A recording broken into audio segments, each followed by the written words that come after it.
Oh my God. Hello? Hello? Hello? Yeah, what's going on, man? This is 911. Oh my God. Sorry, what's going on? Police in Nashville confirm ex-NFL quarterback Steve McNair was murdered by his girlfriend, who then shot and killed herself. Yesterday, police released video of the girlfriend who was pulled over and arrested for drunk driving 2 days before the couple died in the murder-suicide. I mean, I hate that. I can't be the one to make this call. It's so messed up. Okay. All right, Rob. I got some help coming to you now. Tell me what happened. I have no idea, sir. Okay, but I mean, how did you? Yeah, I received a phone call. Uh-huh. That there was injured parties inside this apartment. Is it male or female? There's two people. 2 people? Yeah. And they're both appear to be deceased? I think so, sir. I am not trying to freak you out. Do you like documentaries, true crime, or unsolved mysteries? This is the episode for you. You love you, miss you, bye? True Crime Edition. I'm Christi Chanelle. You might want to turn the lights up. I was flipping through Netflix a couple of days ago and I came across the documentary Untold, The Murder of Steve McNair. Now, I am a self-proclaimed football junkie. I love my Dallas Cowboys. I love football. It's a big part of my life. I am aware of who Steve McNair is and was, but I never really knew his story. I didn't want to just discuss the case. It's pretty much everywhere. I wanted to also discuss the aftermath, what it was like finding out your husband was cheating on you, which is well documented all over social media and on Netflix. Imagine being his wife. Yeah, he was married and he had kids. Imagine hearing that story as his wife. I want to talk about it. But first, let me introduce you to Mechelle. Mechelle and Steve met at Alcorn State in Claiborne County, Mississippi. Mechelle didn't particularly want to go to a tiny school. She had hoped to go to Southern Miss, but she put off doing the paperwork, and Alcorn was the first school to offer her a scholarship. Freshman year, she had a human anatomy class with McNair, and he spent most of it staring at her. She made faces at him to try to get him to stop. He was quiet until you knew him, and he waited a while to talk to her. The fact that he was a quarterback everyone on campus was talking about held no currency with Mechelle. She wasn't into sports, and she already had a boyfriend. But McNair was persistent. He sat behind her in class and constantly flirted. He did annoying things, peeking at her test answers, sticking his giant feet on her book bag. Eventually, he grew on her. He was sort of a gentle giant, romantic enough to hide an engagement ring in a piece of strawberry cake, and country enough to skin a deer and cook it up for his teammates. Before she met McNair, Mechelle never thought she would get married. She had plans. She wanted to be a doctor and wanted one child, but didn't think much about a partner. She never imagined she'd leave Mississippi after college to move to Houston with a man who had just been selected at number 3 in the NFL draft. But plans changed. They got married in Vicksburg, Mississippi in 1997, and a year later, Tyler came along. Mechelle quickly acclimated herself to the life of a football wife. Ex-linemen tell stories about how she used to sit in the stands and yell at them to protect her husband. She had plenty to cheer about by the time the franchise moved to Tennessee in 1997. McNair threw for 3,228 yards and 15 touchdowns in 1998. He led the Titans to the Super Bowl a year later. He was known as one of the toughest men in football, playing through a myriad of injuries. He would just come home and be like dead, Tyler says. He didn't want to do anything. He didn't want to watch TV, didn't want to eat anything. He'd say, I just need some rest. There were good times too. Times when the family would pair up in teams and wrestle. Mechelle and Tyler on one side, Trent and Steve on the other. Times when McNair would take the boys out on his motorcycle. And they didn't even need to talk. Steve was a good person, Michelle's mother says. He was a good dad. There wasn't anything those children wanted that he didn't get for them. He had just opened Gridiron 9, a catfish and burger joint in North Nashville. In the last days, McNair seemed overwhelmed at times, almost as if he was at crossroads, Mechelle said. He was still trying to figure out his world outside of football. He split time between his home in Nashville and his farms in Collins, Mississippi. He felt comfortable in the country near his siblings and his mother, Lucille. McNair also had 2 other sons from 2 previous relationships. The transition from football player to businessman was not smooth. The last full conversation he had with Mechelle centered on the restaurant's nightly receipts constantly being off and her desire to help. She was so happy at the end of their talk when he said she could attend the next employee meeting. McNair had dreams of his restaurant becoming a chain. A few months after his death, the restaurant was sold. He did not have a will, creating a painful mess that dragged on for years. In 2011, a legal spat between Mechelle and Lucille over property in Mississippi played out in the local news. Mechelle had always considered herself a private person, but after Steve's death, the most intimate details of her life were fodder for the public consumption. Aside from the kid functions and dinners out, she lived the life of a homebody. She had one job: to raise her sons. On the morning of July 4th, 2009, Mechelle McNair woke up with a crushing headache. She stood up, the pain radiated from the right side of her skull, and she had to lie back down. She noticed her husband wasn't home and made a number of phone calls trying to find him. Nobody knew where he was. She got on the elliptical machine, hoping some exercise would get rid of her headache. It would not go away. She would wonder later about the signs. Just 24 hours earlier, McNair had taken his sons fishing. It was a good day for 2 little boys who saw their dad as a superhero. He cleaned the fish when they got home that night, washed his truck, and began to doze off on the couch. But his phone kept ringing. He told Mechelle that the alarm was going off at the restaurant, but she knows now that Kazemi was probably the one who called. He said he had to go and kiss the boys goodbye.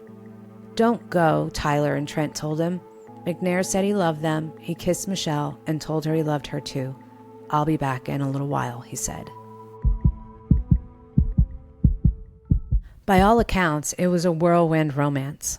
It started about 6 months prior to his death, when former Titans quarterback Steve McNair exchanged phone numbers with Sahel Kazemi, a then 19-year-old waitress working at Dave & Buster's restaurant. According to friends, she was smitten, and so was McNair. For her 20th birthday in late May, McNair got her a black Cadillac Escalade.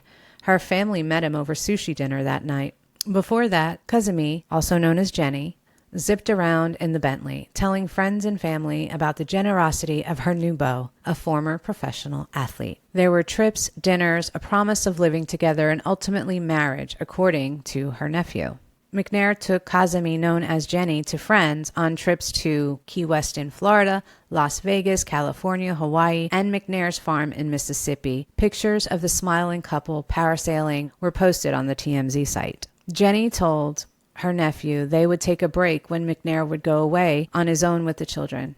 "I was under the impression that the family knew about her," her nephew said. "That, and he took the children alone with him on vacation, is a sign that they were separated." Kazemi told her sister that McNair was in the process of divorcing, although a check of Davidson County court records shows there was no divorce pending. In the days before their death, Kazemi asked Steve McNair for $2,000 to cover bills and assurances that they would be together. Metro Police released a summary report of the investigation into the former Tennessee Titans quarterback's murder that includes text messages and other details about the final hours of Kazemi, 20, and McNair. In the early morning of July 3rd, Kazemi sent a text message to McNair asking if he loved her. "I'm gonna have all of you soon," she said.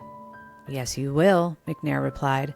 The deaths were ruled a murder-suicide within a week. McNair was shot 4 times, and Kazemi died from a single gunshot to the head. Neither had any defense wounds, and police believed McNair was asleep. Investigators concluded that Kazemi, 20, was drowning in debt and despondent over realizations that McNair was dating other women and wasn't going to leave his wife for her.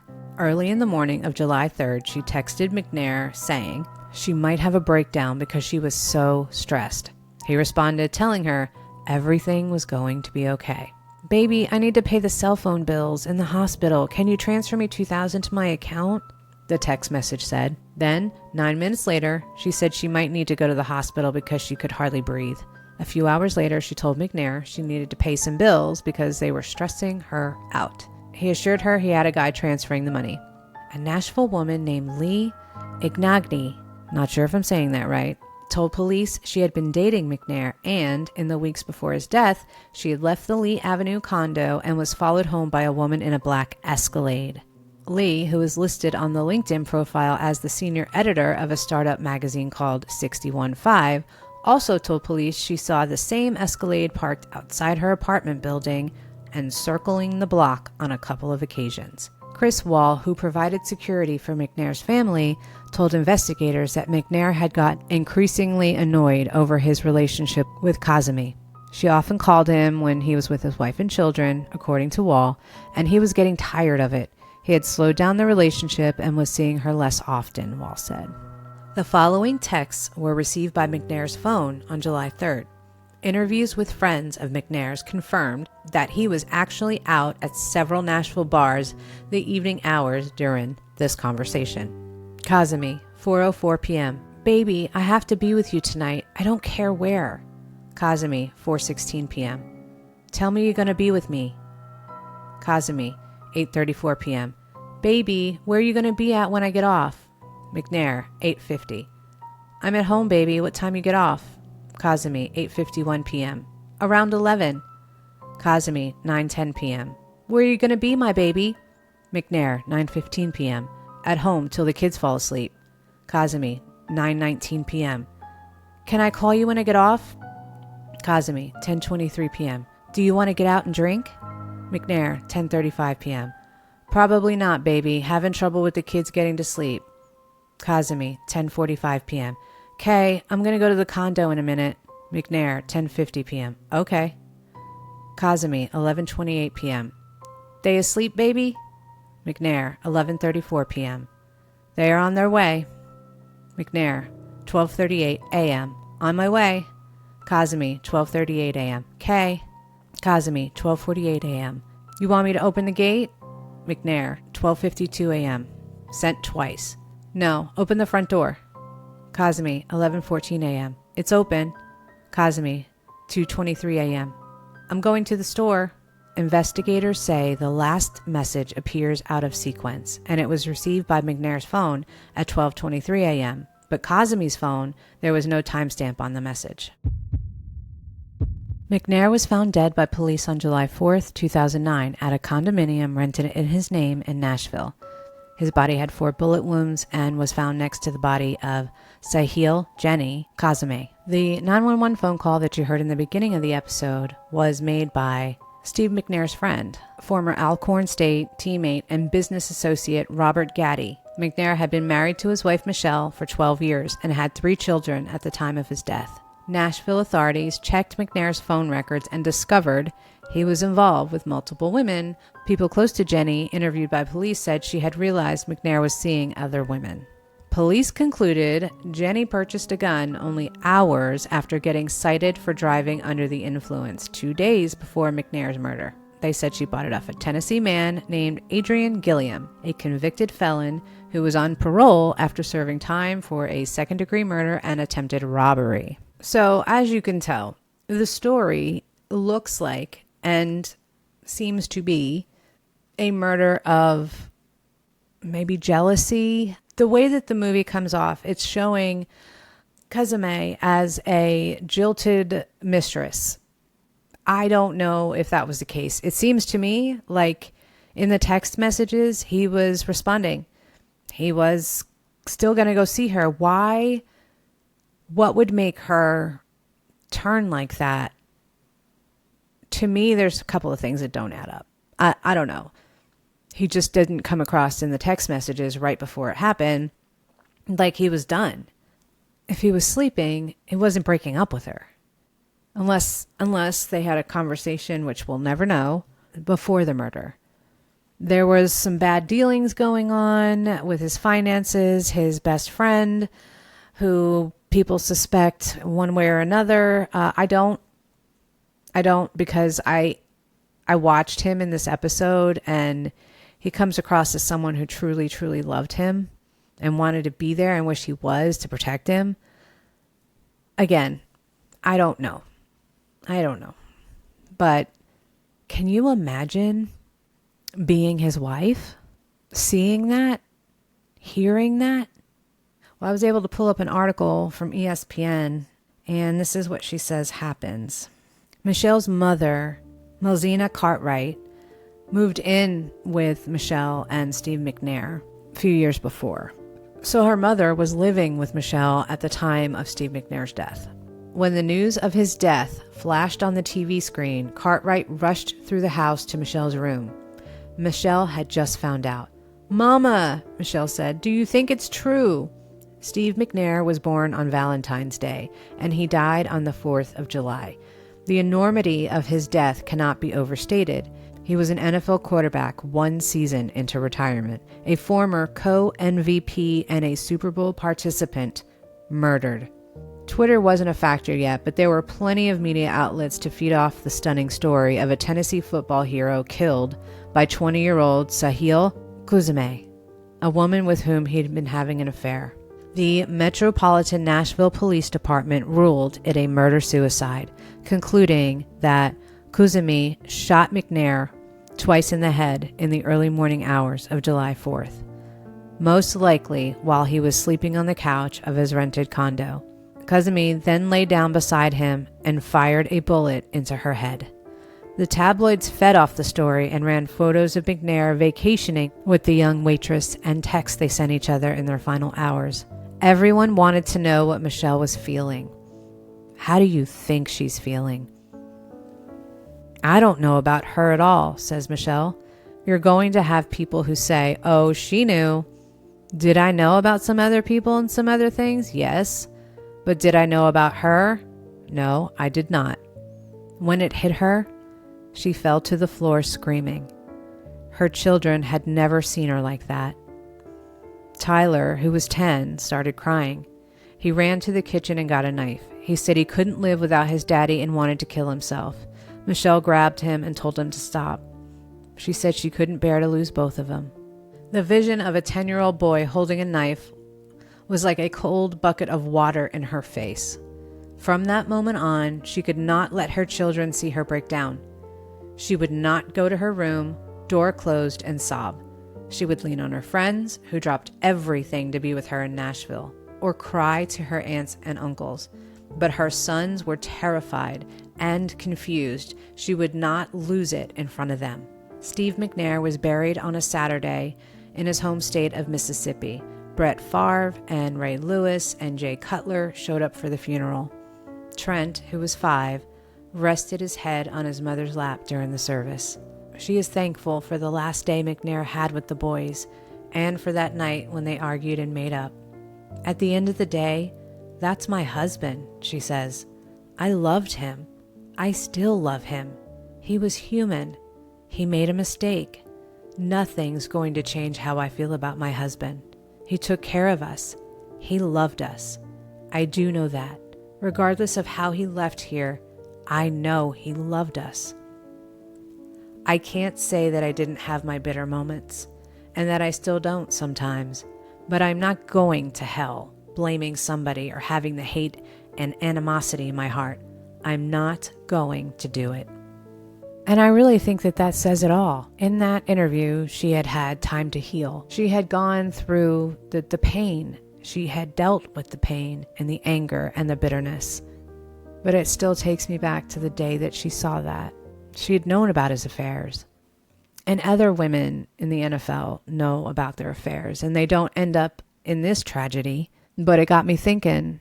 I've seen interviews. I've seen people speak out about how the wives are in the same room in a different area than the wives, but they're in the same room and it's a known thing.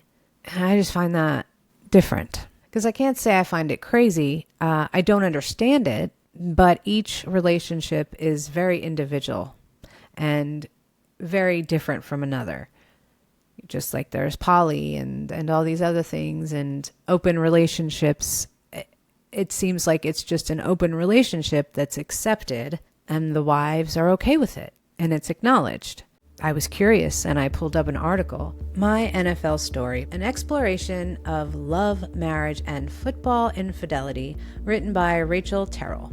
The first time I heard of a specific instance of infidelity in the NFL was when one of my husband's teammates left his wife after she uncovered a love letter that he wrote another woman. She went home for a couple of weeks to be with her family, but when she returned, the locks had been changed and the other woman was living in the house. The fear of infidelity is ever present among NFL wives, but they downplay the risks inherent in NFL relationships and in their own relationships through group talk. The players don't have time to cheat, other NFL wives and I reasoned. They're not like baseball or basketball players. They're out of town. Their time is accounted for, and the rest of the time, they're at practice or in meetings when they're not at home. One wife told me, "We are so lucky to be married to such great men, and we're lucky they are NFL players and not baseball players. Other players cheat on their wives, but NFL marriages are safer than those. I think it's because the players are not away from home for long periods of time, but as more and more stories of infidelity surfaced, I realized that if an NFL player wants to cheat, he can always find a way." The stories of infidelity seemed like stories that happened to others until one of my close friends came to me with a story of her own. Her husband cheated on her while he was playing in another city. They had 2 young children, and his position on the team was insecure. So she decided to stay in their hometown rather than follow him. "No NFL wife should ever live apart from her husband," she told me later. "I don't think I will ever get over what he did. It's awful," she said. Some NFL girlfriends put up with infidelity before marriage with the expectation that the player will be faithful after they wed.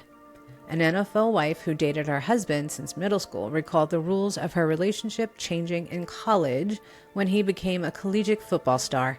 Women started going crazy for him and his teammates, and he was spending more and more time out at the bars and parties with his teammates. Soon after, I started hearing rumors that he was cheating on me.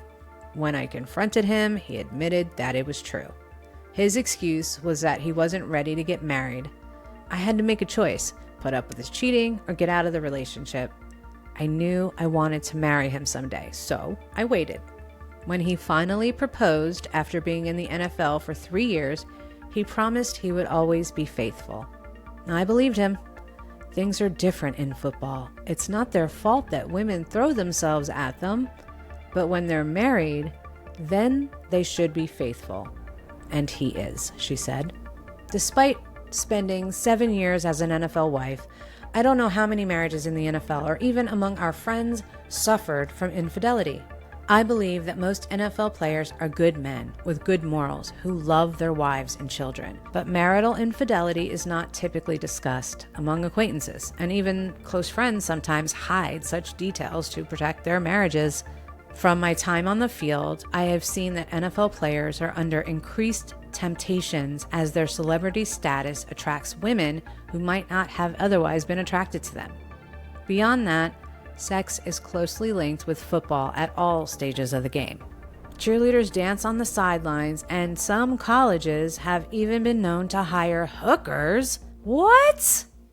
To lure in high school prospects. That is fucking what? I have to take a moment of silence for that. Wasn't quite prepared for that. What the hell is going on in America? Jesus Christ. NFL wives feel increased pressure to look sexy for their husbands, particularly in public, and to make sure their husbands are sexually satisfied at home. Fans weigh in, even on draft day, about the appearances of the players' wives, good and bad, as if they know what an NFL wife should be. As a feminist, the idea of submission of any kind repulses me, but I learned to be a good NFL wife. You have to give 100% of who you are to your husband.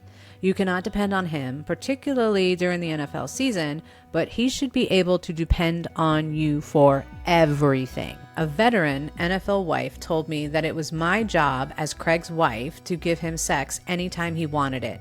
If you are saying no, there will be someone else saying yes, she explained. She and her husband later divorced. Another NFL wife told me, I know that as his wife, it is my job to submit to him sexually, but he asks for sex at least 3 times a day. My body is tired and I can't perform that often. Besides, it seems like the more I have sex with him, the more he wants sex. It just never ends. An NFL wife explained, I'm especially careful not to bother him the day or two before games. If I am really upset about something or if he really messed up, then I'll save it for Monday or even Sunday night after the game.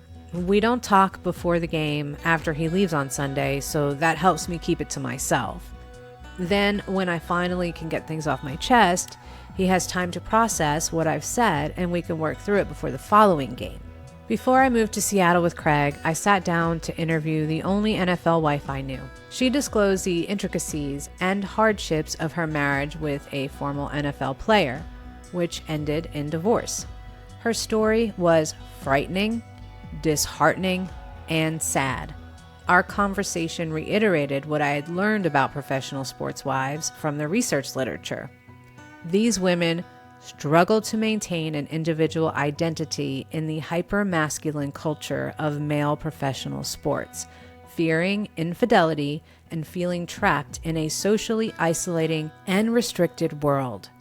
In my relationship with Craig, I had never consciously feared adultery, social isolation, or a lack of identity. Part of my impetus for my studies was to find out myself firsthand whether the previous researchers' conclusions matched the lived realities of current NFL wives.